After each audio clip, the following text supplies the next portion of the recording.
Dak had a really interesting quote, and obviously, Corey, we talked about this yesterday. You brought it to my attention. I thought it was really interesting. He said, we've got to take it one game at a time. Get that. Simple as that. Been here before in 2018, and we can get back to that in just a second. We know what it takes. You can get hot. You can get rolling. That's all we're looking to do. That's my point about this. It's frustrating, but no one is shook. Everything is still in our control. We've lost 4, but we can get hot, and that's the plan. We just got to keep building. And from that perspective, he's right. If they went 13-4, I'm not saying that's going to happen by any stretch of the imagination. But if they did, they would be just fine. Same with 12-5. Same with 11-6. One seed. Yes. One seed still available, and they would beat Washington twice and Philadelphia twice, which then would make it right. They would hold the tiebreakers even if they won out all their other games. That is true. But my question then for y'all is, for how much longer? So I agree that it is still in their control. Okay. Even if you don't agree it's going to end up where you want it, it is still technically in their control. But Corey, since you brought this up, how much longer, or what changes that, I guess? Yeah, we asked Boach that a couple of years ago on their run to the World Series. All the players kept saying there's a lot of baseball left, right? And I was like, when, at what point is there not a lot of baseball left? Yeah. And I think Boach told us about the last month. That's when you're like, okay, we got to turn it up or turn it around. And interestingly enough, that year in the World Series, they did not. That last month, they actually got worse. No, they turned it around when the not. playoffs started. So Mike just looked at the schedule, and we went through what we kind of think the Cowboys' approach is going to be here and where they might get their wins. I think because they have so many divisional games left, Dak feels that way for sure. They're like, look, man, we go 6-1, or 5-1 in the division. We're sitting in a pretty good place. Now, that's going to be difficult. Washington's very good. Yeah. You've already beaten the Giants once. Washington is still not favored to win that division? Really? Is it still the Eagles? Yeah. Well, that makes sense, too. They win 37-17 on the road in Cincinnati, right? I mean, that's true. I was surprised by Jalen that Hurts score. has been playing better. I'll concede that. But I think if you look at like the schedule, because the way Jason Garrett preached to Dak Prescott and the way that Mike McCarthy's gone about it is, we got to win our division. You win those games; those are important. If you do, where's your record? You got 8 wins if you win the division, and then Mike's predicting you win against the Falcons, and then maybe you pick up another win against the Bengals or the Panthers or something like that. Could put you at 10 wins, and that could be good enough in this division to win it. And then again, Jerry has said this over and over, and if you abide by it, I do. The reality is that the numbers are showing over history the best teams are the best teams for a reason. But if you abide by just getting into the tournament gives you a shot at something, then that reality exists if the Cowboys can just creep in there somehow. Now, do I agree with it? No. But I'm trying to figure out where Dak's coming from. I would say, Kevin, that if you lose to the Texans after losing to the Falcons and Eagles, it's out of your control. You're done. That's where I would put it. Now, from the 6-8-2, if you lose to Atlanta, it's over. You have to go like 7-2 after that, and it's not happening. Now, believe it or not, that is not necessarily accurate. I'm going to take you to 2018. Dak made reference to 2018. So I decided I'm going to go down that path just a little bit more. The Cowboys were 3-5 that year. And then they rolled off a 7-1 record to end the season. All right? Yeah. So let's Amari start. Cooper. Exactly. But that's the difference right there. After they lost to fall to 3-4. So they lost to Washington. So to your point, divisional game. They lost to Washington, dropped them to 3-4, just like they are right now. Then they traded for Amari Cooper. So it's not difficult to see like one of the reasons. They didn't just rise up and win 7 of 8 because they were like just overcame all the odds. I mean, they did to a certain extent, but Amari Cooper coming in really, really helped. Yeah, they went on a significant tear, man. And Jerry, I feel like, has made it very clear to us again and again and again that no such trade is in the cards. Now, that could just be part of his strategy, and they play it close to the vest and everything like that. But assuming no trade is on the horizon that was as impactful as Amari Cooper, it is really hard, at least for me at this moment, to think that another run like that is in the cards. I hope I'm wrong, and they do that, but don't forget, when Dak references 2018, they made a trade for Amari Cooper, like right when they were at their lowest. And Jerry Jones has told us. Not going to happen. He's told us, if you've seen the players do something once before, then you know they got it in them to do it again. They got it in them to do it again, sack. Kevin. That means they could get 60 sacks in one game. Or if they just play to their full potential. If they've won a bunch of games after a trade in 2018, they can do that again. Dak's seen it before. He knows what kind of run you can go on. I hope that you're right. And a lot of people, because right now you're impatient. What happened in the playoffs last year has carried over, and you're impatient with the team at 3-4. You were impatient with them at 3-4 in 2018. Correct. If the Joneses, because I don't think they're at that point. We talk about baseball a lot, and like, okay, when do you decide when this team doesn't have it? And what are your decisions from there? If the Cowboys were right now going, hey, look, we're going to have to deal with these young players growing, and this might put us in position to get a better draft pick this upcoming draft and still add to the youth of this program. And in a couple of years, we're planning to be better, because in a couple of years, that's it. Would you be happier or more ticked off about this season?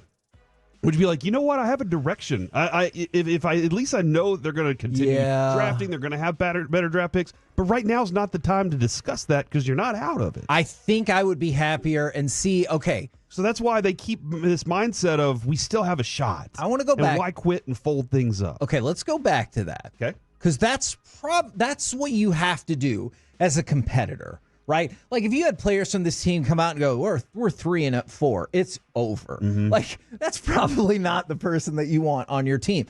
But at the same point, don't you have to sit back in the front office and analyze everything else that's happened besides just the 3-4 record?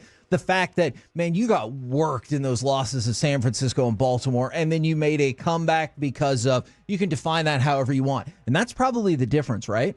Because if you define those comebacks against Baltimore and San Francisco as their defenses went easy and quit caring because the game was over, then you need to do something different. If you truly think the Cowboys made a heroic comeback and they got the ball with a chance to win the game, because that is what happened, then I can see how you would want to stay in it, because you're like, man, we could have finished off those comebacks. Now we're 5-2. That didn't happen. That's not where you are. But I wonder if that's why they're like, we're still in it. Because if you're like, they let us back into those games, then you need to reevaluate your strategy. All right, looking at this team right now, what one trade could they make that turns that around that much? See, I'm with Mike. Mike's shaking his head right now. They need a starting running back. They need a number 2 receiver. They maybe would need a veteran offensive lineman better than what they have. That's your offense of what you need right now. 3 things to turn that offense around. And then some people would say that the play calling still wouldn't be good enough for that offense. So that's scary that you need 3. Defense, you need a starting defensive tackle. You need a backup defensive tackle. You need probably a defensive end, because I don't know if DeMarcus Lawrence is coming back this year, to be honest. I know Micah Parsons is. You need another linebacker for sure, because you lack depth there. You probably need a starting safety.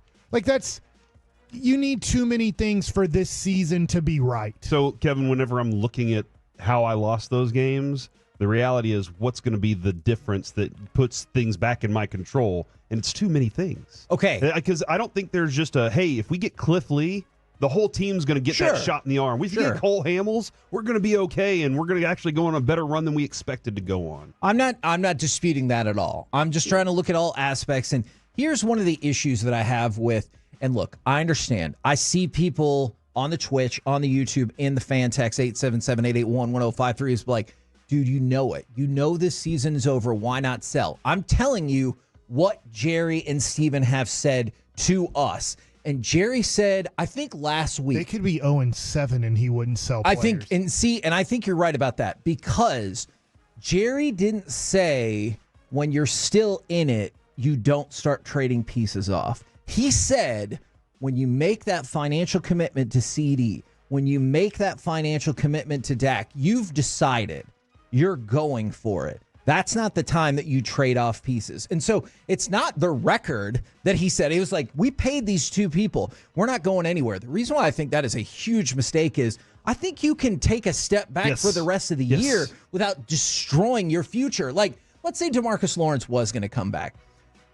I know you might not get the best draft pick in the world for him, but if you moved off of players that are all out of contract this year anyway, and you take the salary cap hit right now that you were going to experience anyway, and picked up an extra fourth, a fifth, and a fifth, does that change the fortunes of your franchise? Probably not, but it gives you more ammunition for a team that hangs their hat on. We draft great. No, we threw out how many. I mean, you're not getting seconds and firsts and everything like that unless you're trading to Micah, which nobody. I do want to point out, I don't think anybody at this station has called for Micah to be. Have we discussed it? Yes, we have. But I don't think we've said, hey, this has to happen, Jerry Jones. Correct. I just wanted to point that on this show. But yeah, all of them were lower tier. But you're hoping to have chips so that you can trade up, trade around, move around, get players that you really want in certain rounds. Let's say you pair a 2 with a 4 or a 2 with a 5, and you want to go up to the top of the second round. You can do that. So that's where I'm trying to figure out how to add to my team. But this team has so many things, and I agree with you. You make that initial, this is what I'm running with for the next 4 to 5 years. Dak Prescott and CeeDee Lamb. What else do I need to build around it?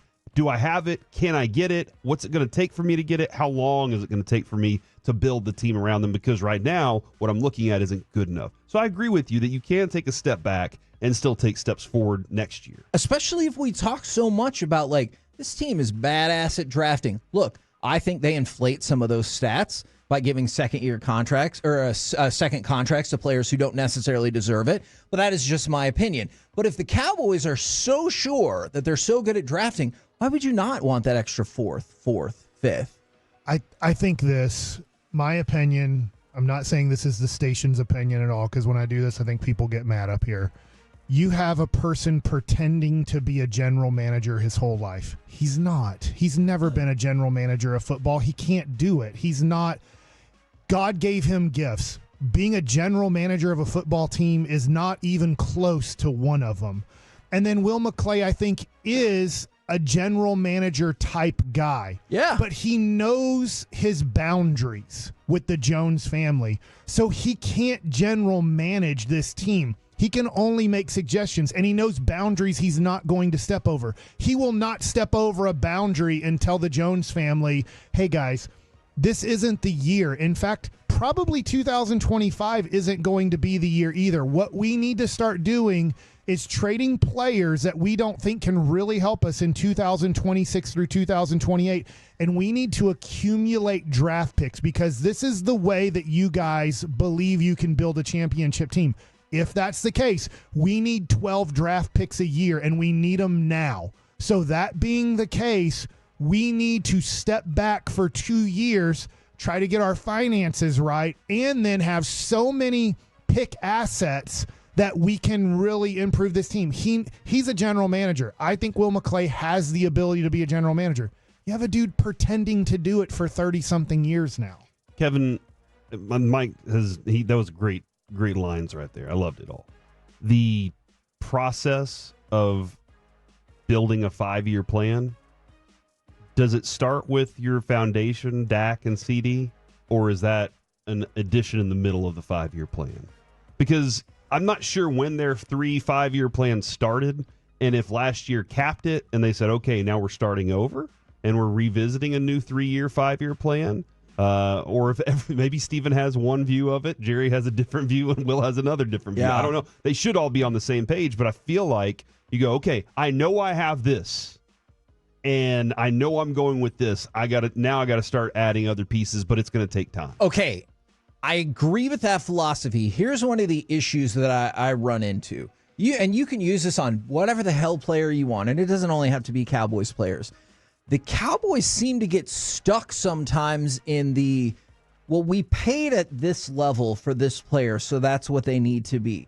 Even when evidence in front of them is like, it's not the way it is. but that's what we paid for. Okay, then you made a bad deal. He'll be different when he's a Cowboy. Yeah, that makes no sense at all. Now, you could think this is about Dak. You could think it's about Trayvon Diggs. You could think about whoever the hell you want.